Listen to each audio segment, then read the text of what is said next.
Welcome to the Bible and History, a study of the Bible. The topic is Noah.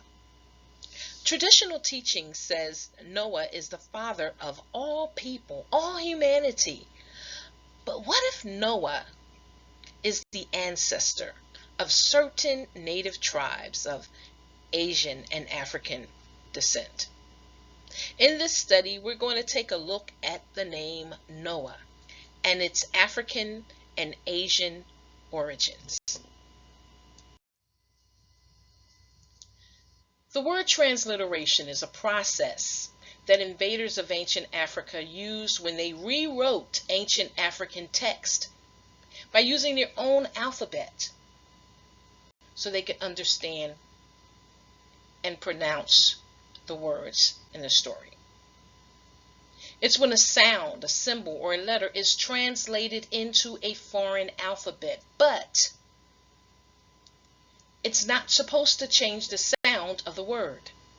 Now, the word Noah, in my opinion, is a product of transliteration.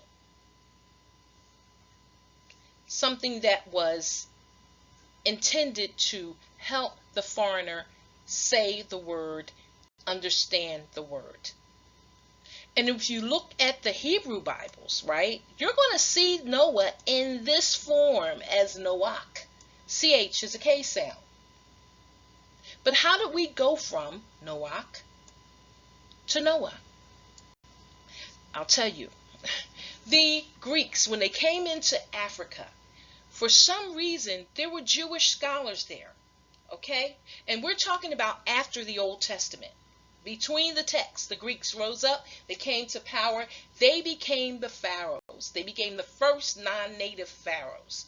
And they did not understand the writing, and because the pharaoh was the highest priest in the land, they needed to understand these words.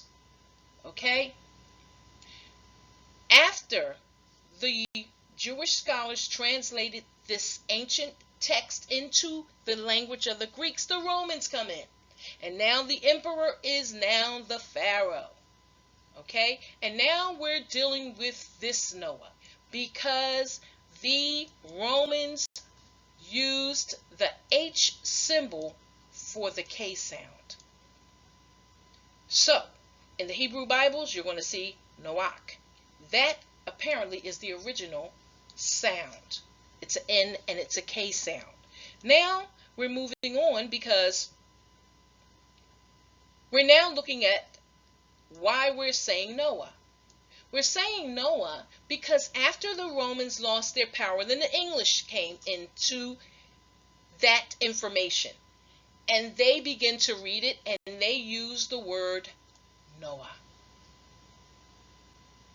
But the original sound is Noach. And if we use a K, it looks different. It starts to look a little African and Asian, in my opinion. Okay?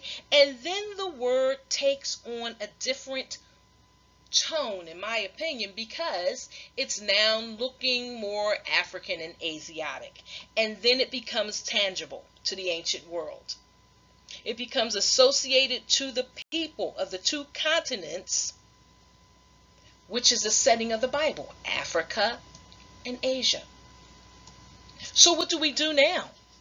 Well, one thing that we do know about the African and Asian people is that they are always linked to something spiritual and something ancestral. So what this means is this word, this symbol of the K and the N, these symbols are related to something spiritual or ancestral. So let's take a look at the symbols for Noach. So we're looking at the word Noah and its noun Noach. Okay? And the translators are practicing something called inversions, the act of moving letters around. Watch how these letters move around. Noah has become Noach, and now the translators are moving letters around. And these letters eventually form Anak. What we don't know What we don't know is if this was an O or if this was an A, because there were no vowels. They used consonants, they used symbols. Okay? And we're looking at the African Asian orientations or origins of this word. The only thing that we have are these two symbols, which is NK. And for those who have not studied outside of the Bible, during ancient times there was a very, popular deity or god named Enki. They called him Enki. But some people, because of the dialect, may have called him NK or Naka. Now, you don't have to have consonants in these letters. But then if you do, that's fine. But this O, here's the trick. This O could also equal a Y. And I'm going a little deep into it, but I'm going to stop soon, okay? And then that makes this word Kana, K-N-Y.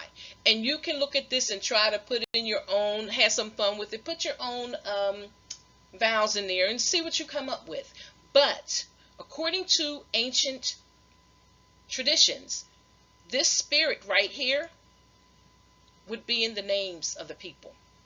And this is the good guy, supposedly. He's the deity that wanted to help the humans. Because you had one deity that felt like the gods should serve the people. But you had another deity, according to ancient mythology, who believed the people should serve the god. Okay? Let's move on. So far we're looking at the ancient origins. And let me just say this. I don't know that the Asian people had the Inca. Okay? I believe they were a part of the, a lot of their deities were part of the draconian, or lunar deities. So let's move on from here. So we're now here with another version of Noah. This right here, N-O-A. The one thing that we want to know about this word is that here we go with another transliteration, the letter E. For some people, the letter E was a translation of the K. And I'm sure it meant something in Greek. And you can check this out for yourself. But if that is true, here we go with another translation, N-O-K. Okay? We're still talking about Noah and the origins of his name. Something that you will find when you look into ancient history is this name right here. And I'm not going to put this up on YouTube yet, but I'm just sharing it right now. Right here, Nakada. It's one group of people. Here's the other group, Nakan. And they sound similar, so that means they were related. But they had some issues. Okay, so Noah could be the ancestor of both of these people easily, because we're not looking at the letters right now. We're listening. We're listening to the sounds. Okay, let's take a look at these guys over here. Okay, these are all of the names that they could be. Noach. Inversions would move these letters around. Then we're going to have Akan. Akan was an ancient tribe in Africa. I don't know if they're there anymore. Something to think about. But they still may have fractions of people that used to belong to that group. Here's another way it could have been pronounced Akan, depending on the dialect. Now, because ancient words went right to left and left to right, they could have been called Anak, or removing the vowels, they're called Naka. Okay? Now, here we go. The Naka, the Naka, the people. That's adding on to the name. That means they probably all came from the same people, but somehow or another this end, I don't know how ancient tribes work. You can look it up and figure it out. But anyway, we see that Noah still looks like it's Noach or Naka. Okay, let's move on. So we come to the end, and I'm going to try to keep my composure so I don't start to sound like the angry lady. These words are all variations of Noah. And the ancient deity, more than likely, could have been the NK. Some say Naka. The one thing that I want you to pay attention to is this G word. Okay? Let's start here so I can stay focused. The Nakada tribe can be spelled Nakada. Okay? We went through this on the previous. The Nakan tribe can be spelled Nakan. Look at that. That means that they had some type of ancestor that was the same. Okay? Remember, these words can also be read from left to right. This is an example of transliterations in the Bible. Okay? These people, and I don't want to say they did it on purpose. I'm going to be positive, and I'm going to say that maybe during the time of maybe 2,000, 2,500 years, that there's a possibility that this thing just kept getting into hands of other people, and everybody just kept saying it in their own language. Somehow or another forgot that this took place in Africa, and by the way, gave no credit to ancient African people, because the only people that mattered, I guess, were the Babylonians and the Mesopotamians and the Greeks. Hey, who am I to judge? So I'm going to go back and stay calm. Let me read this. This is an example of transliterations in the Bible. One last example is, look at this. This is so special. See all these letters? You see ancient people with all these letters in their names? It's very possible that it was a K sound. Why? Because the Ka was very important to ancient people. Okay? K sound. And in ancient times, you may see Agan, Naga. Okay? They're not ancient sounds because it was the K sound. Those would be translated from the original K sound. The Akan people, the Kana, or the Naka, depending on how you say it, right? They're no longer in Africa as a group, as a large ancient group of people. You don't see that name there, but there are fractions that used to belong to that particular group of people. Now, the one thing that I'm finding out about what the ancient people did during ancient times is, if you wronged somebody, they held that against you forever, to the end of time.